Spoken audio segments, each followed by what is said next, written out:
എനിക്കൊരു 20 വയസ്സുള്ള സമയത്താണ് എൻ്റെ ജീവിതത്തിൽ ആദ്യമായിട്ട് ഞാനൊരു വലിയ ബ്രേക്കപ്പ് എക്സ്പീരിയൻസ് ചെയ്യുന്നത്. അതേ ടൈമിൽ തന്നെയാണ് ഞാൻ ആക്ച്വലി പാനിക് അറ്റാക്കും എക്സ്പീരിയൻസ് ചെയ്തത്. അന്ന് ആക്ച്വലി പാനിക് അറ്റാക്ക് എന്താണെന്നൊന്നും എനിക്കറിയില്ലായിരുന്നു. പക്ഷെ ഒരു കാര്യം എനിക്കറിയായിരുന്നു, ബ്രേക്കപ്പ് കാരണം ഞാൻ ഭയങ്കര വിഷമത്തിലായിരുന്നു. അതുകൊണ്ട് തന്നെ ആക്ച്വലി എനിക്ക് ഒന്നും ചെയ്യാൻ പറ്റുന്നുണ്ടായിരുന്നില്ല. അങ്ങനെ ഇരിക്കുന്ന സമയത്ത് ഒരു ദിവസം അതിരാവിലെ ഞാൻ ഉറക്കത്തിൽ നിന്ന് എഴുന്നേറ്റു. പെട്ടെന്ന് എനിക്ക് ശ്വാസം കിട്ടാത്തതുപോലെ ഒരു ഫീല്. ഞാൻ എഴുന്നേറ്റിരുന്നു, പക്ഷെ എനിക്ക് ശ്വാസം ഒട്ടും കിട്ടുന്നില്ല. എന്റെ ഹാർട്ട് ബീറ്റ് കൂടുന്നത് പോലെ, എനിക്ക് നെഞ്ച് ഭയങ്കരമായിട്ട് വേദന എടുക്കുന്നത് പോലെ, അതുപോലെ തന്നെ തല കറങ്ങുന്നത് പോലെ ഒരു ഫീലിംഗ്. അപ്പൊ എനിക്കാക്കി പേടിയായി, ഞാൻ മരിക്കാൻ പോവാണോ അതോ എനിക്ക് ഹാർട്ട് അറ്റാക്ക് വല്ലതും വരികയാണോ. അന്ന് ആക്ച്വലി എന്റെ വീട്ടിൽ ആരും ഉണ്ടായിരുന്നില്ല. അതുകൊണ്ട് തന്നെ എന്ത് ചെയ്യണം, ആരെ വിളിക്കണം എന്നൊന്നും എനിക്ക് ഒരു ഐഡിയ പോലും ഉണ്ടായിരുന്നില്ല. സോ ഞാൻ കുറെ നേരം അങ്ങനെ ഇരുന്നു. ഒരു 10-15 മിനിറ്റ് കഴിഞ്ഞപ്പോൾ ഞാൻ ഓക്കെ ആയതുപോലെ എനിക്ക് ഫീൽ ചെയ്തു. അങ്ങനെ പിന്നീട് കുറെ നാൾ കഴിഞ്ഞ് സൈക്കോളജി പഠിച്ച സമയത്താണ് എനിക്ക് മനസ്സിലായത് അന്ന് എനിക്ക് സംഭവിച്ചത് പാനിക് അറ്റാക്ക് ആയിരുന്നു. ആൻഡ് ഈ പാനിക് അറ്റാക്ക് എന്ന് പറയുന്നത് ആർക്കും വരാം. പ്രത്യേകിച്ച് ഒരു ബ്രേക്കപ്പ് കഴിഞ്ഞിരിക്കുന്ന ഒരാളാകാം, അല്ലെങ്കിൽ ലൈഫിൽ വലിയ വലിയ മാറ്റങ്ങൾ സംഭവിച്ചത്, അതായത് ജോലി നഷ്ടപ്പെട്ടിട്ടുണ്ടാവും, അല്ലെങ്കിൽ നമ്മൾ ഏറ്റവും കൂടുതൽ ഇഷ്ടപ്പെട്ട ആരെങ്കിലും മരിച്ചു പോയെങ്കിൽ, ഇനി അതുമല്ല നമ്മളൊരു ക്രൈമിന് വിക്ടിം ആയിട്ടുണ്ടെങ്കിൽ പോലും നമ്മുടെ ലൈഫിൽ ചിലപ്പോൾ നമുക്ക് പാനിക് അറ്റാക്ക് വരാം. ഈ പാനിക് അറ്റാക്ക് എന്ന് പറയുന്നത് അനുഭവിച്ചവർക്കേ അറിയൂ. ആക്ച്വലി വളരെ ഭയാനകമായ, മരിച്ചു പോകുമോ എന്നുള്ള ചിന്ത തരുന്ന ഒരു എക്സ്പീരിയൻസ് ആയിരിക്കും. ഇന്ന് ഈ വീഡിയോയിലൂടെ ഞാൻ നിങ്ങളെ കുറെ സഹായിക്കാൻ പോവാണ്. ഞാൻ നിങ്ങൾക്ക് ഉറപ്പ് തരാം, ഈ വീഡിയോ നിങ്ങളുടെ ലൈഫിൽ കുറെ വലിയ ചേഞ്ചസ് കൊണ്ടുവരും. അതിലൊരു കാരണം ഞാൻ പറയട്ടെ. റിസർച്ച് പ്രകാരം പാനിക് അറ്റാക്കിനെ പറ്റി അറിയുന്നത് വരെ പാനിക് അറ്റാക്ക് കുറയ്ക്കാൻ നമ്മളെ സഹായിക്കും എന്നുള്ളതാണ്. സോ ഇന്നത്തെ വീഡിയോയിൽ നമ്മൾ സംസാരിക്കാൻ പോകുന്നത് പാനിക് അറ്റാക്കിനെ പറ്റി, അതുപോലെ തന്നെ കുറച്ച് ആൾക്കാരുടെ പേഴ്സണൽ അനുഭവങ്ങൾ. ഈ പാനിക് അറ്റാക്ക് വരുന്ന സമയത്ത് ഇൻസ്റ്റന്റ് ആയിട്ട് അത് മാറ്റാൻ നമുക്ക് എന്തൊക്കെ ചെയ്യാൻ പറ്റും, വരാതിരിക്കാൻ നമ്മൾ എന്താണ് ചെയ്യേണ്ടത്, അതെല്ലാം നമ്മൾ സംസാരിക്കുന്നതായിരിക്കും. So welcome back to my channel. This is Fabin Stanley. ഒരു ദിവസം രാത്രി എനിക്കൊരു ഫോൺ കോൾ വന്നു. എനിക്ക് പരിചയമുള്ള ഒരാളായിരുന്നു. ആൻഡ് ഇയാൾ സംസാരിക്കുന്ന സമയത്ത് ഭയങ്കര പേടി എനിക്ക് ഫീൽ ചെയ്തു. അപ്പൊ ഞാൻ ചോദിച്ചു എന്താ പറ്റിയത്. അപ്പൊ ഇയാൾ എന്നോട് പറഞ്ഞത്, എനിക്കിപ്പോ 2 മാസമായിട്ട് ഒട്ടും ഉറക്കമില്ല, ഉറങ്ങാൻ പറ്റുന്നില്ല, ഹാർട്ട് അറ്റാക്ക് വരാൻ പോവാണോ അതോ ഞാൻ മരിക്കാൻ പോവാണോ എന്നുള്ളൊരു പേടി എനിക്ക് വരുന്നു. അപ്പൊ ഞാൻ ചോദിച്ചു ഡോക്ടറെയൊക്കെ കാണിച്ചായിരുന്നു. അപ്പൊ ഇയാള് പറഞ്ഞു ഈ 2 മാസത്തിനിടയിൽ ഒരു 6-7 ഡോക്ടർമാരെ ഇയാള് കാണിച്ചു, പല ചെക്കപ്പുകളെല്ലാം ചെയ്തു. എല്ലാ ഡോക്ടർമാരും പറഞ്ഞു ഇയാൾക്ക് കുഴപ്പമൊന്നുമില്ല, എല്ലാം നോർമൽ ആണെന്ന്. പക്ഷെ ഇയാൾക്കൊരു സമാധാനമില്ല. എല്ലാ ദിവസവും രാത്രി കിടക്കാൻ പോകുമ്പോൾ ഈ അനുഭവം പിന്നെയും ഉണ്ടാവും എന്നുള്ള പേടി. ഇതിനെപ്പറ്റി കൂടുതൽ അന്വേഷിച്ചപ്പോഴാണ് മനസ്സിലായത് ഇയാളുടെ ബെസ്റ്റ് ഫ്രണ്ട് ഹാർട്ട് അറ്റാക്ക് കാരണം മരണപ്പെട്ടിരുന്നു. സോ അന്ന് മുതൽ ഇയാൾക്ക് ഹാർട്ട് അറ്റാക്ക് വരുമെന്നുള്ള പേടി കൂടിക്കൊണ്ടേയിരുന്നു. അങ്ങനെ ഓരോ ദിവസവും രാത്രി കിടക്കാൻ പോകുമ്പോൾ ഹാർട്ട് അറ്റാക്ക് വരുമെന്നുള്ള പേടി, അല്ലെങ്കിൽ നേരത്തെ ഉണ്ടായിരുന്ന അനുഭവം പിന്നെയും വരുമെന്നുള്ള പേടി വരുന്നു. ആൻഡ് ഇത് കൂടി വരുന്നു. ഇത് ജസ്റ്റ് ഒരു പാനിക് അറ്റാക്ക് അല്ല, ഇത് ഓൾറെഡി പാനിക് ഡിസോർഡർ ആയി മാറി. എനിക്കുണ്ടായത് ഒരു പാനിക് അറ്റാക്ക് ആണ്. പക്ഷെ ഇദ്ദേഹത്തിനുണ്ടായത് 2 മാസമായിട്ട് കണ്ടിന്യൂസ് ആയിട്ട് അടുപ്പിച്ച് പാനിക് അറ്റാക്കുകൾ. നിങ്ങൾക്കൊരു പാനിക് അറ്റാക്ക് വരാണെങ്കിൽ അത് പെട്ടെന്നായിരിക്കും. നിങ്ങൾ പോലും ചിലപ്പോൾ ഒട്ടും എക്സ്പെക്ട് ചെയ്യാത്ത ഒരു ടൈമിലായിരിക്കും. നിങ്ങൾക്ക് നിങ്ങളുടെ ഹാർട്ട് ബീറ്റ് കൂടുന്നത് പോലെ തോന്നാം, വേർക്കുന്നത് പോലെ തോന്നാം, ആകെ ശരീരം മൊത്തം ആവി അടിക്കുന്നത് പോലെ, ചൂടെടുക്കുന്നത് പോലെ ഒരു ഫീലിംഗ് വരാം. ചിലപ്പോൾ ശ്വാസം ഒട്ടും കിട്ടാത്തത് പോലെയുള്ള ഒരു ഫീലിംഗ് വരാം. മരിച്ചു പോകുമെന്നുള്ള പേടി വരാം.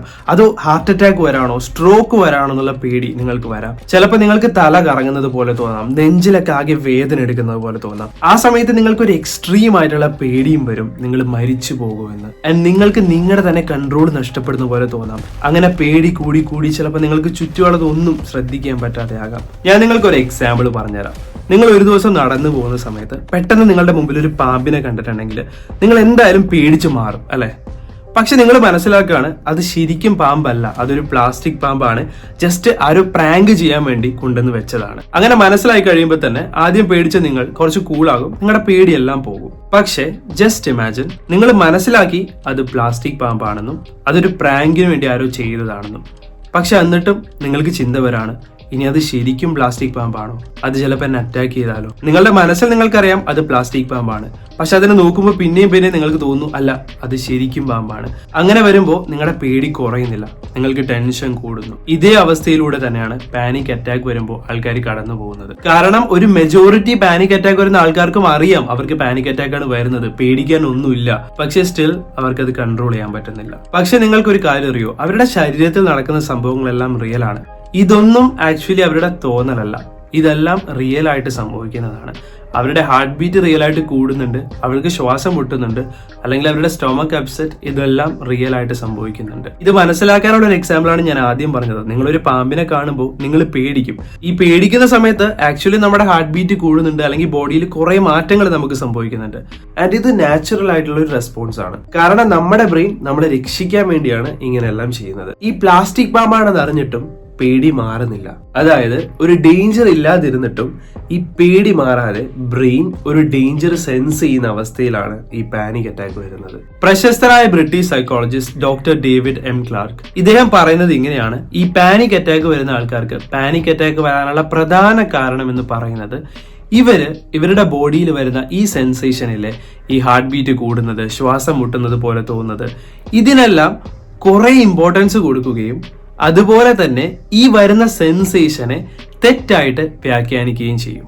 അതായത് പാനിക് അറ്റാക്കുള്ള ആൾക്കാർ അവരുടെ ബോഡിയിൽ വരുന്ന മാറ്റങ്ങൾക്കൊക്കെ എക്സ്ട്രാ ഇമ്പോർട്ടൻസ് കൊടുക്കും. ഇങ്ങനെയുള്ള ആൾക്കാർ പലപ്പോഴും ഇതേ സിംറ്റംസ് തരുന്ന, അതായത് ഹാർട്ട് ബീറ്റ് കൂട്ടുന്ന, വേർക്കുന്ന, അല്ലെങ്കിൽ നമുക്കൊരു ഡിസി ഫീലിംഗ് തരുന്ന പോലത്തെ എക്സസൈസ്, ഈവൻ സെക്ഷൽ ആക്ടിവിറ്റീസ് വരെ മാറ്റിവെക്കും. കാരണം ഇവർക്ക് അതേ പേടി വരാം. സോ സാധാരണ നമ്മൾ ഇത് എക്സസൈസ് ചെയ്യുന്ന സമയത്ത് നമ്മുടെ ബോഡിയിൽ ഉണ്ടാവുന്ന മാറ്റങ്ങൾ പാനിക് അറ്റാക്കുള്ള ആൾക്കാർ അതിൽ കുറച്ചുകൂടി ഇമ്പോർട്ടൻസ് കൊടുക്കും. എന്നിട്ട് അതിന് വേറൊരു വ്യാഖ്യാനം അവർ പലപ്പോഴും കൊടുക്കും. ഇത് കുറച്ചുകൂടി മനസ്സിലാക്കാൻ ഞാൻ ഇതുമായി റിലേറ്റഡ് ആയിട്ടുള്ള ഒരു എക്സ്പെരിമെന്റ് നിങ്ങൾക്ക് പറഞ്ഞുതരാം. 2 ഗ്രൂപ്പ് ആൾക്കാരെ സെലക്ട് ചെയ്തു. ഒരു ഗ്രൂപ്പ് ആൾക്കാർക്ക് പാനിക് അറ്റാക്ക് അവർ ജീവിതത്തിൽ ഒരിക്കലും എക്സ്പീരിയൻസ് ചെയ്തിട്ടില്ല. രണ്ടാമത്തെ ഗ്രൂപ്പിലുള്ള ആൾക്കാർ ജീവിതത്തിൽ പലപ്പോഴും പാനിക് അറ്റാക്ക് എക്സ്പീരിയൻസ് ചെയ്ത ആൾക്കാരായിരുന്നു. ആൻഡ് ഈ 2 ആൾക്കാരെയും ഒരു ഹോളിലേക്ക് കൊണ്ടുവന്നു. എന്നിട്ട് ഇവരോട് പറഞ്ഞു, നിങ്ങൾ പേടിക്കേണ്ട ആവശ്യമൊന്നുമില്ല, പക്ഷെ നിങ്ങൾ ഇരിക്കുന്ന സ്ഥലത്ത് ആക്ച്വലി കുറച്ച് കാർബൺ ഡയോക്സൈഡിന്റെ അളവ് കൂട്ടും. ഈ കാർബൺ ഡയോക്സൈഡിന്റെ അളവ് കൂടുന്ന സമയത്ത് നിങ്ങളുടെ ബോഡിയിൽ ചെറിയ ചെറിയ മാറ്റങ്ങൾ നിങ്ങൾക്ക് സംഭവിക്കാം. ചിലപ്പോൾ ചെറുതായിട്ട് നിങ്ങൾക്ക് ശ്വാസം മുട്ടുന്ന പോലെ തോന്നാം, പക്ഷെ നിങ്ങൾ പേടിക്കാൻ ഒന്നുമില്ല. അങ്ങനെ പറഞ്ഞതിന് ശേഷം ഇവര് കാർബൺ ഡയോക്സൈഡിന്റെ അളവ് കുറച്ച് കൂട്ടി. ഇങ്ങനെ ഇരിക്കുന്ന സമയത്ത് ഞാൻ ആദ്യം പറഞ്ഞല്ലോ 2 ഗ്രൂപ്പ് ആൾക്കാരുണ്ടെന്ന്. പാനിക് അറ്റാക്ക് എക്സ്പീരിയൻസ് ചെയ്തവരുണ്ട്, പാനിക് അറ്റാക്ക് എക്സ്പീരിയൻസ് ചെയ്യാത്ത ആൾക്കാരുണ്ട്. ഈ പാനിക് അറ്റാക്ക് എക്സ്പീരിയൻസ് ചെയ്യാത്ത ആൾക്കാർക്കും കുറച്ച് ബോഡിലി മാറ്റങ്ങൾ ഉണ്ടായി. അതായത് അവർക്ക് ചെറുതായിട്ട് ശ്വാസം മുട്ടുന്നത് പോലെ തോന്നി, അല്ലെങ്കിൽ അവർക്ക് ഹാർട്ട് ബീറ്റ് കുറച്ച് കൂടുന്നത് പോലെ തോന്നി. പക്ഷെ പാനിക് അറ്റാക്ക് ജീവിതത്തിൽ എക്സ്പീരിയൻസ് ചെയ്ത ആൾക്കാര് അവരിതിന് അത്ര ഇമ്പോർട്ടൻസ് കൊടുത്തില്ല.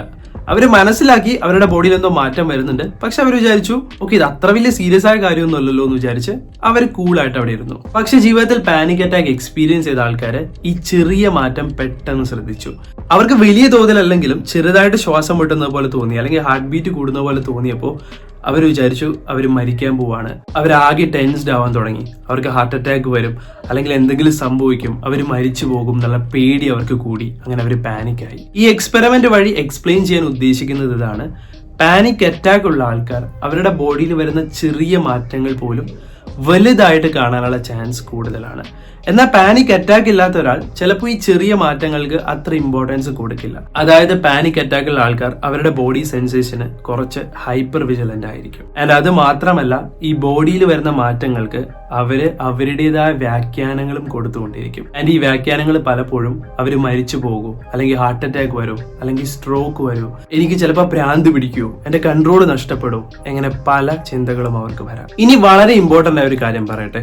ഓക്കെ, അതിനു മുമ്പ് നിങ്ങൾ നിങ്ങളുടെ ലൈഫിൽ എപ്പോഴെങ്കിലും പാനിക് അറ്റാക്ക് എക്സ്പീരിയൻസ് ചെയ്തിട്ടുണ്ടെങ്കിൽ, അല്ലെങ്കിൽ പാനിക് അറ്റാക്ക് നിങ്ങളുടെ ലൈഫിൽ എക്സ്പീരിയൻസ് ചെയ്തിട്ടുണ്ട് പക്ഷെ ഇപ്പോൾ അത് മാറി, അങ്ങനെയുള്ള ഒരാളാണെങ്കിൽ ഉറപ്പായിട്ടും നിങ്ങൾ കമന്റ് ചെയ്യുക.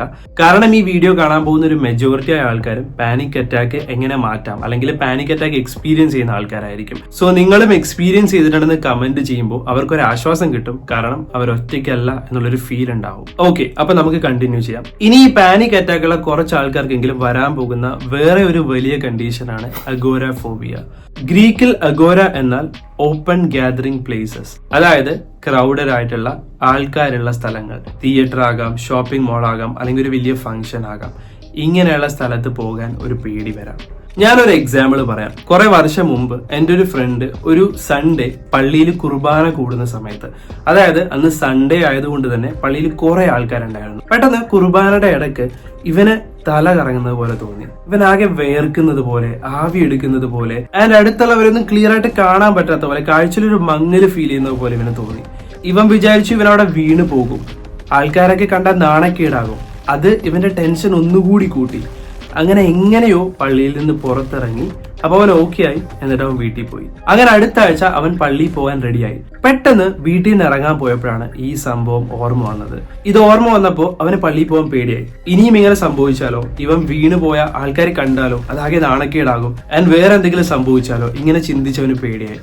അതുകൊണ്ട് തന്നെ അവൻ ആ ആഴ്ചയും പള്ളിയിൽ പോയില്ല. പിന്നീട് അത് കഴിഞ്ഞിട്ടുള്ള ഞായറാഴ്ചയും അവൻ പള്ളിയിൽ പോയില്ല. കാരണം ഇതേ പേടി അവന് വന്നു. ഇനിയും അതുപോലെ വന്നാലോ എന്നുള്ള പേടി വന്നു. അങ്ങനെ പതുക്കെ പതുക്കെ ഈ പേടി പിന്നെ സ്പ്രെഡ് ആവാൻ തുടങ്ങി. അങ്ങനെ വേറൊരു ദിവസം ഇവനൊരു കല്യാണ പരിപാടിക്ക് പോയപ്പോൾ പെട്ടെന്ന് ഇതുപോലെ തന്നെ ക്രൗഡ് കണ്ടപ്പോൾ ഇവൻ ആകെ പേടിയായി. അന്നത്തെ പോലെ എന്തെങ്കിലും പറ്റിയാലോ, അങ്ങനെ ചിന്തിച്ചപ്പോൾ തന്നെ ഇവന് തല കറങ്ങുന്ന പോലെ തോന്നി, ചൂടെടുക്കുന്നതായിട്ട് തോന്നി, പെട്ടെന്ന് ഛർദ്ദിക്കാൻ വരുന്ന പോലെ ഒരു ഫീൽ വന്നു. അപ്പൊ തന്നെ അധിക നേരം അവിടെ നിൽക്കാതെ നേരെ വീട്ടിലേക്ക് പോയി. പിന്നീട് പതുക്കെ പതുക്കെ ആൾക്കാരുള്ള സ്ഥലങ്ങൾ അവോയ്ഡ് ചെയ്യാൻ തുടങ്ങി. പിന്നെ എപ്പോഴും വീട്ടിൽ തന്നെ ഇരിക്കാൻ തുടങ്ങി. ഇതാണ് അഗോരാഫോബിയ. ആൻഡ് അഗോരാഫോബിയ വളരെ സിവിയർ ആയി കഴിയുമ്പോൾ വീടല്ലാതെ വേറെ ഒരു സ്ഥലത്തേക്കും പോകാൻ തോന്നില്ല. വീടല്ലാതെ വേറെ എല്ലാ സ്ഥലവും ഇവർക്ക് പേടിയാകാം. സോ ആദ്യം തന്നെ ഇവിടെ നമ്മൾ മനസ്സിലാക്കേണ്ട ഒരു കാര്യം, പേടി വരുന്ന സമയത്ത് നമ്മൾ ഇത് അവോയ്ഡ് ചെയ്യും തോറും നമ്മളുടെ പേടി കൂടിക്കൊണ്ടിരിക്കും. അതായത് പള്ളിയിൽ വെച്ച് അന്ന് ഒരു തവണ സംഭവിച്ച കാര്യം പിന്നീടും വരുമോ എന്നുള്ള പേടി കാരണം പള്ളിയിൽ പോയില്ല. അതിനുശേഷം ഒരു കല്യാണത്തിന് പോയി, പക്ഷെ ഈ ഓർമ്മ വന്നു, പെട്ടെന്ന് പേടി വന്നു, അതുപോലെ തന്നെ തല കറങ്ങി. അങ്ങനെ വന്നപ്പോ അതും അവോയ്ഡ് ചെയ്തു. അങ്ങനെ പതുക്കെ പതുക്കെ എല്ലാം അവോയ്ഡ് ചെയ്യാൻ തുടങ്ങി. അത് ജീവിതത്തെ എഫക്ട് ചെയ്യാൻ തുടങ്ങി. ലൈഫിൽ വേറെ ഒന്നും ചെയ്യാൻ പറ്റാത്ത അവസ്ഥയിൽ എത്തി. സോ എപ്പോഴും മനസ്സിലാക്കുക, നമ്മളുടെ വേഴ്സ്റ്റ് എനിമി എന്ന് പറയുന്നത് പേടിയുള്ള കാര്യങ്ങൾ നമ്മൾ പലപ്പോഴും അവോയ്ഡ് ചെയ്യുന്നത് തന്നെയാണ്. ഈ അവോയ്ഡ് ചെയ്യും തോറും അത് വേറെ കാര്യങ്ങളിലേക്ക് സ്പ്രെഡ് ആകും. അവസാനം നമുക്കൊന്നും ചെയ്യാൻ പറ്റാതെ നമ്മൾ ഒതുങ്ങി പോവുകയും ചെയ്യും. നമ്മുടെ ബ്രെയിൻ എന്ന് പറയുന്നത് ഒരു സയന്റിസ്റ്റിനെ പോലെയാണ്. എക്സ്പീരിയൻസ് വഴി മാത്രമേ പഠിക്കൂ. അപ്പോൾ പലപ്പോഴും നമ്മളിങ്ങനെ അവോയ്ഡ് ചെയ്യുന്ന സമയത്ത് നമ്മളുടെ ബ്രെയിൻ മനസ്സിലാക്കും, ഞാനത് അവോയ്ഡ് ചെയ്തത് കൊണ്ട് ഞാൻ രക്ഷപ്പെട്ടു. ഇതുകൊണ്ട് തന്നെ പലപ്പോഴും നമുക്ക് അവോയ്ഡ് ചെയ്യാനുള്ള ടെൻഡൻസി വളരെ കൂടുതലുമായിരിക്കും. ഇനി നിങ്ങൾക്ക് ആശ്വാസം തരുന്ന ഒരു കാര്യം ഞാൻ പറയാം. ഈ ആൻസൈറ്റി അല്ലെങ്കിൽ ഈ പാനിക് അറ്റാക്ക് എന്നൊക്കെ പറയുന്നത് ജസ്റ്റ് കൂടുതൽ ആൾക്കാർക്കും 10 മിനിറ്റ് മുതൽ 15 മിനിറ്റ് വരെ ഉണ്ടാകും. ഒരു മാക്സിമം പോവുകയാണെങ്കിൽ 20 to 30 മിനിറ്റ്സ്. അത് കഴിയുമ്പോൾ ഇത് ഓട്ടോമാറ്റിക്കലി താഴും. സോ ഇതിന്റെ ആദ്യത്തെ സൊല്യൂഷൻ എന്ന് പറയുന്നത് റിയലൈസ് ചെയ്യുക എന്നുള്ളതാണ്. അതായത് നിങ്ങൾക്ക് പാനിക് അറ്റാക്ക് ആണ് വരുന്നതെന്ന് മനസ്സിലാക്കുക. അതിനു മുമ്പ് തന്നെ ഉറപ്പായിട്ടും നിങ്ങൾക്ക് ഒരു ഡോക്ടറെ കാണാം. എന്നിട്ട് നിങ്ങൾക്ക് കൺഫേം ചെയ്യാം നിങ്ങൾക്ക് കുഴപ്പമൊന്നുമില്ല, നിങ്ങൾക്ക് വേണ്ട ചെക്കപ്പുകളൊക്കെ നിങ്ങൾക്ക് ചെയ്യാം. എന്നിട്ട് നിങ്ങൾക്ക് ഓക്കെ ആണെങ്കിൽ നിങ്ങൾ മനസ്സിലാക്കുക. പിന്നീട് നിങ്ങൾ ഗൂഗിൾ ചെയ്യരുത്. പിന്നീട് നിങ്ങൾ മനസ്സിലാക്കുക നിങ്ങൾക്ക് വരുന്നത് പാനിക് അറ്റാക്ക് ആണ്. ആൻഡ് പാനിക് അറ്റാക്കിന്റെ പല സിംറ്റംസും നിങ്ങളെ പേടിപ്പിക്കാം, അല്ലെങ്കിൽ നിങ്ങൾക്ക് പേടി ഉണ്ടാക്കുന്നതാക്കാം. പക്ഷെ മനസ്സിലാക്കാം, ഇതൊന്നും ഹാംഫുൾ അല്ല, ഇതൊന്നും ഡേഞ്ചർ അല്ല. കാരണം നിങ്ങൾക്ക് നിങ്ങളുടെ പ്രീവിയസ് എക്സ്പീരിയൻസ് ഒന്ന് ഓർത്താൽ മതി. അന്നും നിങ്ങൾ സേഫ് ആയിരുന്നു, നിങ്ങൾക്ക് ഒന്നും പറ്റിയില്ല. സോ നിങ്ങൾ ഒരു കാര്യം മനസ്സിലാക്കുക, ഈ സിംറ്റംസ് ഒന്നും മാറാൻ നിങ്ങൾ ഫൈറ്റ് ചെയ്യരുത്. അതായത് നിങ്ങൾ നിങ്ങളുടെ ഉള്ളിൽ ഓക്കെ ഇതെങ്ങനെയെങ്കിലും നിർത്തണം, ഇതെന്താ പോവാത്തെ, അങ്ങനെ കുറെ ചിന്തിച്ച് ഈ സിംറ്റംസിനെ ഫൈറ്റ് ചെയ്യരുത്. നേരെ മറിച്ച് just experience it is okay. Heart beat കൂടുന്നുണ്ട്, ശ്വാസം മുട്ടുന്ന പോലെ തോന്നുന്നുണ്ട്, നിങ്ങൾ ഓൾറെഡി നേരത്തെ എക്സ്പീരിയൻസ് ചെയ്തിട്ടുണ്ട്. അതുകൊണ്ട് തന്നെ മനസ്സിലാക്കുക, ജസ്റ്റ് നിങ്ങൾ ഓക്കെ ആകും. കുറച്ച് നേരം കഴിയുമ്പോൾ ഇത് ഓക്കെ ആകും. അതുകൊണ്ട് തന്നെ ആ പാനിക് അറ്റാക്ക് വരുന്ന സിംറ്റംസ് ജസ്റ്റ് ഒന്ന് എക്സ്പീരിയൻസ് ചെയ്യുക ആൻഡ് റിയലൈസ് ചെയ്യുക നിങ്ങൾക്ക് പാനിക് അറ്റാക്ക് ആണ് വരുന്നത്. ഇനി ഇങ്ങനെയുള്ള സാഹചര്യത്തിൽ നിങ്ങൾക്ക് ചെയ്യാൻ പറ്റുന്ന കുറച്ച് കാര്യങ്ങൾ എന്ന് പറഞ്ഞാൽ, ഒന്നില്ലെങ്കിൽ ബ്രീതിങ് എക്സസൈസ് ചെയ്യാം. നിങ്ങൾക്ക് നിങ്ങളുടെ ബ്രെത്ത് ഒന്ന് ചെറുതായിട്ട് കൺട്രോൾ ചെയ്യാൻ ശ്രമിക്കാം. ഇനി അതല്ലെങ്കിൽ മൈൻഡ്ഫുൾനെസ് ടെക്നിക്ക് നിങ്ങളെ കുറെ ഹെൽപ്പ് ചെയ്യും. ഞാനൊരു വീഡിയോയിൽ ഓൾറെഡി ആൻസൈറ്റി വരുന്ന സമയത്ത് എന്തൊക്കെ ചെയ്യണം എന്ന് പറഞ്ഞിട്ടുണ്ട്. നിങ്ങളത് കണ്ടിട്ടില്ലെങ്കിൽ നിങ്ങൾക്കത് കാണാം. അതിൽ ഞാൻ പ്രധാനമായി പറയുന്ന ഒരു കാര്യമാണ് 5 സെൻസസ് യൂസ് ചെയ്തുകൊണ്ട് നമുക്ക് മൈൻഡ്ഫുൾ ആകാം. മൈൻഡ്ഫുൾ ആകാന്ന് പറഞ്ഞാൽ പ്രസന്റിലായിരിക്കാം. അപ്പോൾ നിങ്ങളുടെ ഉള്ളിലുണ്ടാവുന്ന ഈ തോട്ട്സ്, അതായത് ഹാർട്ട് അറ്റാക്ക് വരുമോ, മരിച്ചു പോകുമോ, ഇങ്ങനെയുള്ള തോട്ട്സിൽ നിന്ന് നിങ്ങൾക്ക് കുറച്ചു നേരം ഡിസ്ട്രാക്റ്റഡ് ആവാൻ പറ്റും. ആൻഡ് ഞാൻ ആദ്യം എക്സ്പെരിമെന്റിൽ പറഞ്ഞതുപോലെ തന്നെ നമ്മൾക്ക് ഫിസിക്കൽ സിംറ്റംസ് ഉണ്ടാകുമ്പോൾ നമ്മളുടെ ബ്രെയിൻ അതിന് വ്യാഖ്യാനങ്ങൾ കൊടുക്കും. അതായത് തെറ്റായ വ്യാഖ്യാനങ്ങൾ കൊടുക്കും. നമ്മളുടെ മനസ്സിലൂടെ കുറെ ചിന്തകൾ പോകുന്നുണ്ട്. ഈ ചിന്തകൾ കൂടി ആഡ് ആകുമ്പോഴാണ് നമുക്ക് പേടി കൂടുന്നതും ഈ പാനിക് അറ്റാക്ക് അതിന്റെ പീക്കിലെത്തുന്നതും. അതുകൊണ്ട് തന്നെ മനസ്സിലാക്കുക, ആ സമയത്ത് ഇതുപോലെയുള്ള ടെക്നിക്കുകൾ, അതായത് മൈൻഡ്ഫുൾനെസ് പോലെയുള്ള ടെക്നിക്കുകൾ നിങ്ങളെ ഹെൽപ്പ് ചെയ്യും. ഇനി ഞാൻ നിങ്ങൾക്ക് വേറൊരു ടെക്നിക്ക് പഠിപ്പിച്ചുതരാം, 3-3-3. അതായത് നിങ്ങൾക്ക് ചുറ്റുമുള്ള 3 കാര്യങ്ങൾ നിങ്ങൾ നോക്കുക. നിങ്ങൾക്ക് കേൾക്കാൻ പറ്റുന്ന 3 ശബ്ദങ്ങൾ നിങ്ങൾ ശ്രദ്ധിക്കുക. അതുപോലെ തന്നെ നിങ്ങൾക്ക് തൊടാൻ പറ്റുന്ന 3 കാര്യങ്ങൾ ആ സമയത്ത് ടച്ച് ചെയ്യുക. അല്ലെങ്കിൽ നിങ്ങളുടെ 3 ശരീരഭാഗങ്ങൾ ജസ്റ്റ് ഒന്ന് ചെറുതായിട്ടൊന്ന് മൂവ് ചെയ്യുക. അത് ചിലപ്പോൾ നിങ്ങളുടെ കണ്ണാകാം, അല്ലെങ്കിൽ നിങ്ങളുടെ ഷോൾഡർ ആകാം, അല്ലെങ്കിൽ നിങ്ങളുടെ കൈയോ കാലോ ജസ്റ്റ് ഒന്ന് മൂവ് ചെയ്യാൻ പറ്റുമോ നോക്കുക. അല്ലെങ്കിൽ നിങ്ങൾക്ക് ഡിസ്ട്രാക്ട് ചെയ്യാൻ പറ്റുന്ന വേറൊരു വഴി എന്ന് പറഞ്ഞാൽ നിങ്ങൾക്ക് ഇഷ്ടപ്പെട്ട ഏതെങ്കിലും പാട്ടുണ്ടെങ്കിൽ അത് കേൾക്കാൻ പറ്റുമോ നോക്കുക. അല്ലെങ്കിൽ നിങ്ങളുടെ ഫോണിൽ നിങ്ങളെ സന്തോഷിപ്പിക്കുന്ന എന്തെങ്കിലും ഫോട്ടോസ് ഉണ്ടെങ്കിൽ അത് നോക്കാൻ പറ്റുമോ നോക്കുക. പക്ഷെ നിങ്ങളുടെ ബോഡിയിൽ വരുന്ന ഈ സെൻസേഷന് അത്ര ഇമ്പോർട്ടൻസ് കൊടുക്കാതിരിക്കാനും അത് കുറച്ചു നേരത്തേക്ക് ഡിസ്ട്രാക്ട് ചെയ്യാൻ പറ്റുന്ന എന്തെങ്കിലും ഉണ്ടെങ്കിൽ അത് ചെയ്യുക. പലപ്പോഴും പാനിക് അറ്റാക്ക് വരുന്ന സമയത്ത് നമ്മൾ അത് നിർത്താൻ ശ്രമിക്കും, അല്ലെങ്കിൽ വരുന്ന ചിന്തകളൊക്കെ നമ്മൾ നിർത്താൻ ട്രൈ ചെയ്യും. പക്ഷെ നമ്മൾ എത്രത്തോളം നിർത്താൻ ശ്രമിക്കുന്നു അത്രത്തോളം ഇത് കൂടും. ഇതിനൊരു എക്സാമ്പിൾ എന്ന് പറഞ്ഞാൽ നമ്മൾക്ക് ഉറക്കം വരാത്ത ദിവസം നമ്മൾ എത്രത്തോളം ഉറങ്ങാൻ ശ്രമിക്കുന്നു അത്രത്തോളം ആക്ച്വലി നമുക്ക് ഉറക്കം വരില്ല എന്നുള്ളതാണ്. പക്ഷെ നമ്മൾ ഉറക്കത്തെ പറ്റി ചിന്തിക്കാതിരിക്കുകയാണെങ്കിൽ നമ്മൾ അറിയാതെ തന്നെ ചിലപ്പോൾ ഉറങ്ങിപ്പോകും. ഇതുകൊണ്ട് തന്നെ പാനിക് അറ്റാക്ക് വരുന്ന സമയത്ത് ഇതൊന്നും നിർത്താൻ ശ്രമിക്കരുത്, അതിനെ ഫൈറ്റ് ചെയ്യരുത്. നേരെ മറിച്ച് ഞാൻ നേരത്തെ പറഞ്ഞതുപോലെയുള്ള ടെക്നിക്കുകൾ നിങ്ങൾക്ക് ചെയ്യാം. ഇനി നിങ്ങൾ മനസ്സിലാക്കേണ്ടത് ഇതെല്ലാം ഇൻസ്റ്റന്റ് ടെക്നിക്കുകളാണ്, ആ സമയത്ത് നിങ്ങൾക്ക് ചെയ്യാൻ പറ്റുന്ന കാര്യങ്ങളാണ്. പക്ഷെ ഇതൊന്നും ഒരു ലോങ് ടേം സൊല്യൂഷൻ അല്ല. ആദ്യം നിങ്ങൾ മനസ്സിലാക്കേണ്ടത് നോ സെൽഫ് ട്രീറ്റ്മെന്റ്. സ്വന്തമായിട്ട് ട്രീറ്റ് ചെയ്ത് മാറ്റാൻ ശ്രമിക്കരുത്. കാരണം ഓൾറെഡി നമ്മൾ ബ്രെയിൻ ചിന്തിക്കുന്ന ഒരു പാറ്റേണിന്റെ ലൂപ്പിലാണ് നമ്മൾ. ആ സമയത്ത് നമ്മൾ സെൽഫ് ട്രീറ്റ്മെന്റ് ചെയ്യാൻ പോയാൽ പലതവണയും ഇത് വഷളാകാനുള്ള ചാൻസ് ആണ് കൂടുതൽ. അതുകൊണ്ട് തന്നെ എപ്പോഴും ഒരു പ്രൊഫഷണൽ, അതായത് ഒരു സൈക്കോളജിസ്റ്റിനെ കാണുക. CBT പോലെയുള്ള തെറപ്പികൾ പാനിക് അറ്റാക്കിനും ആൻസൈറ്റിക്കൊക്കെ ഭയങ്കര ഇഫക്റ്റീവ് ആണ്. ആൻഡ് അത് നിങ്ങളെ ലോങ് ടേമിലേക്ക് ഹീൽ ചെയ്യുന്നതായിരിക്കും. സോ ആദ്യം തന്നെ മനസ്സിലാക്കുക, പാനിക് അറ്റാക്ക് എന്ന് പറയുന്നത് ഹാംഫുൾ ആയ ഒരു കാര്യമല്ല. പലപ്പോഴും പാനിക് അറ്റാക്കുള്ള ആൾക്കാർ അവരുടെ ബോഡി സെൻസേഷന് കൂടുതൽ ഇമ്പോർട്ടൻസ് കൊടുക്കുന്നു. അതായത് സാധാരണ ഒരു സ്ട്രെസ് വരുന്ന സമയത്ത്, അല്ലെങ്കിൽ സാധാരണ നമ്മുടെ ബോഡിയിൽ എക്സ്പീരിയൻസ് ചെയ്യുന്ന, ഇപ്പോൾ എക്സസൈസ് ചെയ്യുന്ന സമയത്ത് അല്ലെങ്കിൽ ഓടുന്ന സമയത്ത് നമുക്ക് കിതപ്പ് തോന്നും, അല്ലെങ്കിൽ നമ്മുടെ ഹാർട്ട് ബീറ്റ് കൂടുന്ന പോലെ തോന്നും, അല്ലെങ്കിൽ ശ്വാസം മുട്ടുന്ന പോലെയൊക്കെ തോന്നാം. ഇതെല്ലാം നമ്മൾ എക്സ്ട്രാ ഇമ്പോർട്ടൻസ് കൊടുത്തിട്ട് അതിന് വേറൊരു വ്യാഖ്യാനം കൊടുക്കുമ്പോഴാണ് അത് പലപ്പോഴും പാനിക് അറ്റാക്കായി മാറുന്നത്. ഇതിനെപ്പറ്റി മനസ്സിലാക്കുന്നത് തന്നെ ആക്ച്വലി നിങ്ങളെ ഹീൽ ചെയ്യാൻ കുറെ ഹെൽപ്പ് ചെയ്യും. പക്ഷെ എന്തായാലും ലോങ് ടേമിലേക്ക് ഒരു പ്രൊഫഷണൽ ഹെൽപ്പ് നിങ്ങൾക്ക് ആവശ്യമാണ്. സോ നിങ്ങൾ ലൈഫിൽ എപ്പോഴെങ്കിലും പാനിക് അറ്റാക്ക് എക്സ്പീരിയൻസ് ചെയ്തിട്ടുണ്ടെങ്കിൽ എന്തായാലും കമന്റ് ചെയ്യുക. സോ നമുക്ക് അടുത്ത വീഡിയോയിൽ കാണാം. അതുവരെ bye. Thank you so much.